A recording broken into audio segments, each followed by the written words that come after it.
2025 Volvo XC90 First Drive Review, a masterclass in timeless luxury and innovation. The Volvo XC90 is more than just an SUV. It's the vehicle that saved the Swedish automaker from a near demise. Since its groundbreaking debut decades ago, the XC90 has evolved into a symbol of Volvo's future, often setting the tone for the brand's innovations. First launched in 2015, the second generation introduced revolutionary features, including a modular platform, cutting-edge semi-autonomous safety systems, an intuitive infotainment system, and an array of powertrains, such as the now iconic plug-in hybrid. Fast forward nearly a decade, and the XC90 is still going strong. For the 2025 model year, technically labeled as the 2025.5 model, the mid-size luxury SUV has undergone a second facelift, striving to stay competitive against rivals like the Audi Q7, Mercedes-Benz GLE, and Acura MDX. Volvo invited us to Denmark for an exclusive test drive to see how these updates hold up in a fiercely competitive market. At its core, this is the same XC90 that impressed the world in 2015, built on Volvo's scalable product architecture, SPA. While it received a minor refresh in 2019, this latest update goes further with significant changes, particularly in technology and design. The interior now features a sleek 11.2-inch touchscreen running a Google-based infotainment system, offering native app downloads and over-the-air updates. Mechanically, the changes are subtle but meaningful. Major powertrain enhancements were introduced back in 2021, so this update focuses on refining the driving experience. Volvo has improved the suspension with new frequency selective dampers, FSD, for models without air suspension and added enhanced soundproofing for a quieter, more refined cabin. The result? A refreshed XC90 that aims to stay at the forefront of luxury and innovation. The second-generation XC90 set the stage for Volvo's bold new design language, and it's still a winner. While the overall styling hasn't drastically changed, Volvo has made subtle refinements that elevate this latest iteration. Many of these tweaks are so nuanced you might not notice them unless the old and new XC90 are parked side by side. For instance, the taillights now have a darker tint, adding a touch of sophistication. From the front, however, the updates are striking. The redesigned grille, featuring a bold cross-diagonal pattern, commands attention in person, while the updated headlights retain the signature Thor's hammer design.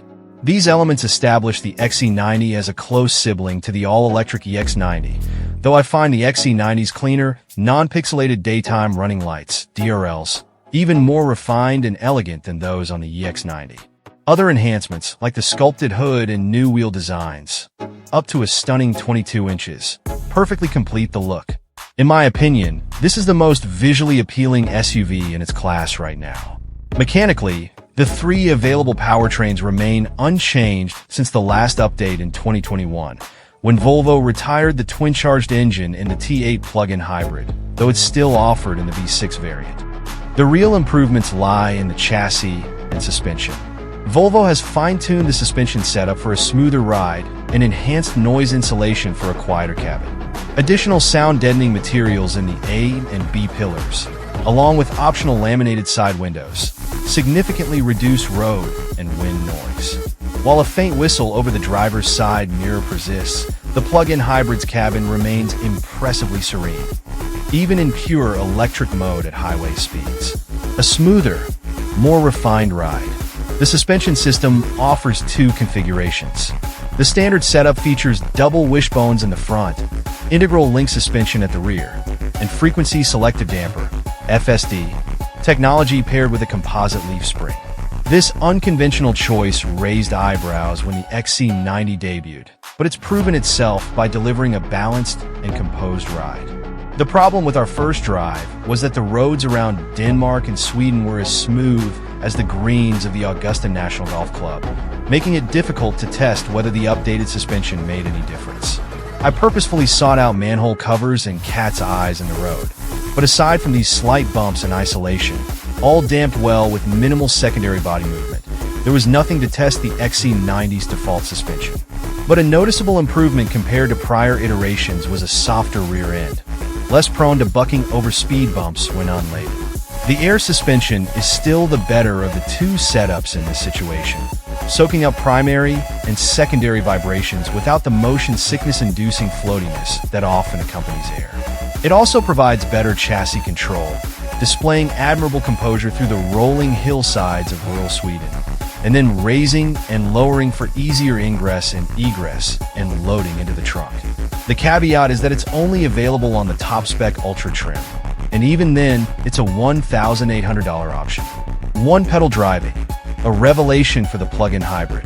Volvo's 2.0-liter four-cylinders have never been the best sounding, and that hasn't changed. The base B5 powertrain sounds labored under hard acceleration, so even with power in reserve, it's always asking you to back off a little. The T8 plug-in hybrid has the benefit of an e-motor on the rear axle, capable of getting the XC90 to highway speeds and beyond without using a drop of gas, minimizing the load on the internal combustion engine and sparing occupants from enduring the gravelly tones of the four-pod under duress. There's plenty of punch here, but with no mechanical connection between the front and rear axles. The ICE drives the front axle and the e-motor drives the rear. Heavier throttle loads result in an undesirable jerk as the ICE springs to life in hybrid mode.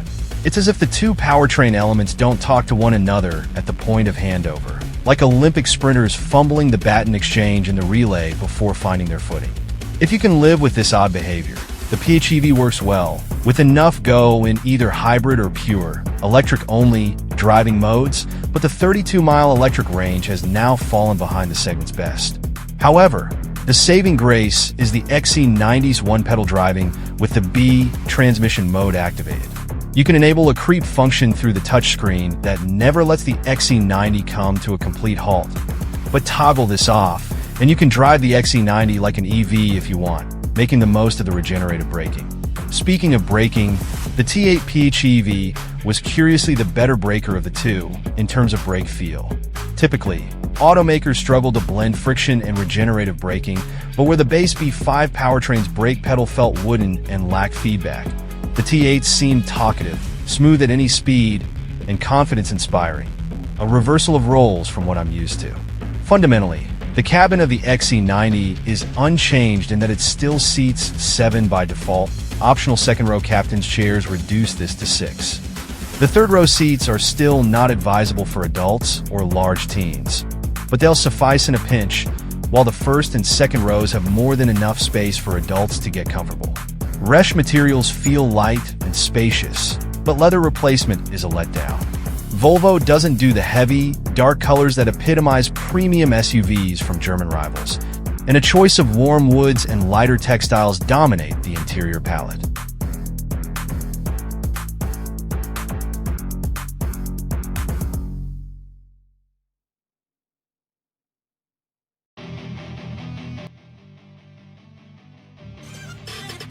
Thanks for watching. Drop a like, leave a comment, and don't forget to subscribe to watch more videos like this.